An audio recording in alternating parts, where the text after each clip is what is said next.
Bueno, estades todos xa? Sí. Bueno, moitísimas gracias.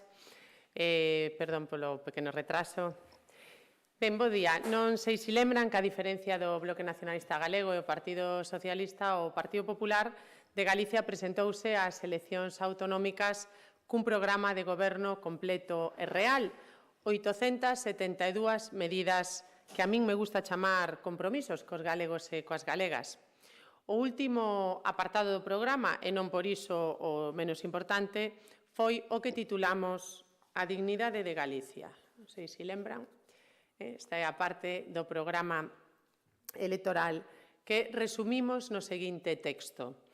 O PP de Galicia defenderá que as institucións autonómicas sexan reivindicativas co Goberno de España e que entendan a lealdade como unha forma de exixir o que ás galegas e aos galegos lle corresponde. A estas alturas, 7 meses e un día despois das eleccións autonómicas, ninguén pode negar que o Partido Popular de Galicia non só está cumprindo co prometido, senón que é o único partido que defende de verdade a dignidade de Galicia. A dignidade de Galicia é algo que estou segura de que o presidente Rueda vai levar da man na súa reunión deste venres con Pedro Sánchez na Moncloa. É incomprensible que o presidente de Galicia tivera que esperar máis de 7 meses para ser recibido por Sánchez. É incomprensible que o presidente Rueda, tras gañar as eleccións, como é habitual, fose recibido polo presidente do Goberno e non que os chame a todos á vez. Para nós é un desprezo a todos os galegos e galegas. En todo caso, o presidente Rueda asistirá porque, como dicía ao inicio, un dos principais cometidos da Xunta é defender os intereses dos galegos e das galegas ante o Goberno central. Está claro que Sánchez, máis que un presidente, é unha caixa de sorpresas. En os últimos anos quedou claro que o seu plan de desxeneración democrática inclúe un bo número de sorpresas negativas. En Galicia están atrasadas as infraestruturas estatais en todos os sentidos. Atrasada e paralizada a transferencia e a gratuidade da AP9. Atrasadas un bo número de conexións ferroviarias, como, por exemplo, o enlace con Portugal. E atrasadas a autovía de Santiago-Lugo ou as obras do viaducto da A6, por poñer dous exemplos. Tamén tivemos sorpresas negativas cos fondos europeos e o apoio aos proxectos industriais interesados en crear emprego e riqueza en Galicia. Non sabemos nada da transferencia dos medios e servizos para a xestión do litoral conxelada pese á sentenza do Tribunal Constitucional. Son tantos os desprezos e os incumprimentos que estou segura de que o presidente Rueda vai ter que facer un esforzo para resumilos porque non lle chegaría todo o venres e quen sabe se toda a fin de semana para contarllos o presidente Sánchez. Por suposto, o Partido Popular de Galicia está preocupado e estou segura de que os galegos e as galegas tamén, porque moitos deses incumprimentos son exactamente os mesmos que o presidente Rueda lle levou ao presidente Sánchez hai 2 anos. E porque, polo tanto, o nivel de incumprimentos é moi elevado.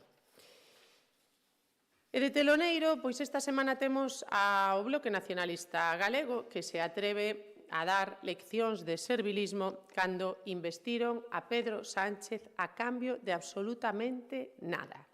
Non lles chega que o Goberno central se encargue de recordarlle constantemente esa investidura a cambio de nada.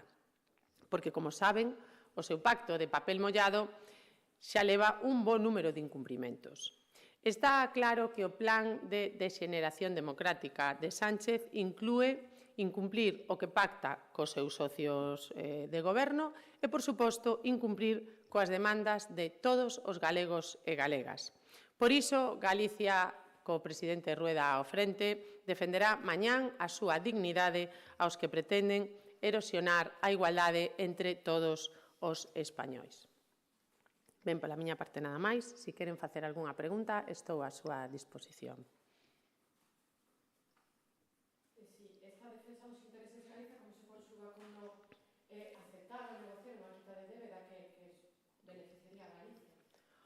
Bueno, nós o que consideramos oportuno é que, cando se fala de financiamento das comunidades autónomas, o lóxico é que algo que afecta a todos se negocie entre todos. E para iso hai un órgano que, bueno, pois é o Consello de Política Fiscal e Financiera, pero tamén a Conferencia de Presidentes que se ten solicitado bueno, pois que xa leva non meses, sino anos sin convocar o señor Sánchez. E, por tanto, nós entendemos que as cuestións económicas que afectan a todos os españois deben de ser negociadas entre todos e non de xeito bilateral con uns e non con outros.